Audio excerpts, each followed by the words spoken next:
ನಮಸ್ತೆ ಕರ್ನಾಟಕ. ಏನಿಲ್ಲ, ಇವತ್ತು ಫೆಬ್ರವರಿ 14 ಅಲ್ವಾ, ಇವತ್ತಿನ ದಿನ ಏನಂತ ಕೇಳೋಣ. ಸರ್, ಇವತ್ತು ಫೆಬ್ರವರಿ 14 ಅಲ್ವಾ, ಅದ್ರ ಬಗ್ಗೆ ನಿಮ್ಮ ಅನಿಸಿಕೆ? ಏನಿಲ್ಲ ಅನಿಸಿಕೆ. ಹೌದಾ?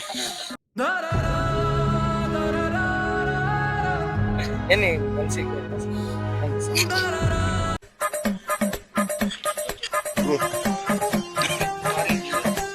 ಬೇರೆ ಕೆಲಸ ಆಯ್ತು, ನಮಸ್ತೆ. ನಮಸ್ಕಾರ. ನಿಮ್ಮ ಹೆಸರು? ಅನ್ಮೇಶ್. ಇವತ್ತು ಫೆಬ್ರವರಿ 14 ಅಲ್ವಾ, ಅದ್ರ ಬಗ್ಗೆ ಏನಾದ್ರು ನಿಮ್ಮ ಅನಿಸಿಕೆ? ಇವತ್ತು ಫೆಬ್ರವರಿ 14, ಬಟ್ ಆದ್ರೆ ಇದು ಲವರ್ ಡೇ ಅಲ್ಲ, ಇದೊಂದು ಕರಾಳ ದಿನ. ಇವತ್ತು ಭಾರತೀಯ ಸೈನಿಕರು ತಾವು ಜಾಸ್ತಿ ಹುತಾತ್ಮರಾಗಿರ್ತಕ್ಕಂಥ ದಿನ. ಇದೊಂದು ಕರಾಳ ದಿನ. ಹಾಗಾಗಿ ಮೊದಲೆಲ್ಲ ಆಚರಣೆ ಮಾಡ್ತಿದ್ದೆ ಲವರ್ ಡೇ ಅಂತ, ಬಟ್ ದಿನಗಳ ಕಳೆದಂತೆ ವರ್ಷದಿಂದ ವರ್ಷಕ್ಕೆ ಲವರ್ಸ್ ಡೇ ಅನ್ನೋದು ಹೋಗ್ತಾ ಇದೆ. ಕರಾಳ ದಿನನು ಜಾಸ್ತಿ ಆಚರಣೆ ಮಾಡ್ತಾ ಇದ್ದಾರೆ. ಆದ್ರೂ ಕೆಲವೊಂದಿಷ್ಟು ಜನ ಲವರ್ಸ್ ಡೇ ಅಂತ ಆಚರಿಸ್ತಾರಲ್ಲ, ಅವ್ರ ಬಗ್ಗೆ ನಿಮ್ಮ ಅನಿಸಿಕೆ? ಅವರೆಲ್ಲ ಪೂರ್ತಿ ಎದ್ರಲ್ಲಿ ಅಂದ್ರೆ ಡೆಪ್ರೆಷನ್ ಮೋಡಲ್ ಹೋಗಿರ್ತಕ್ಕಂಥವ್ರು. ಫೆಬ್ರವರಿ 14 ಅಲ್ವಾ, ಅದ್ರ ಬಗ್ಗೆ ನಿಮ್ಮ ಅನಿಸಿಕೆ?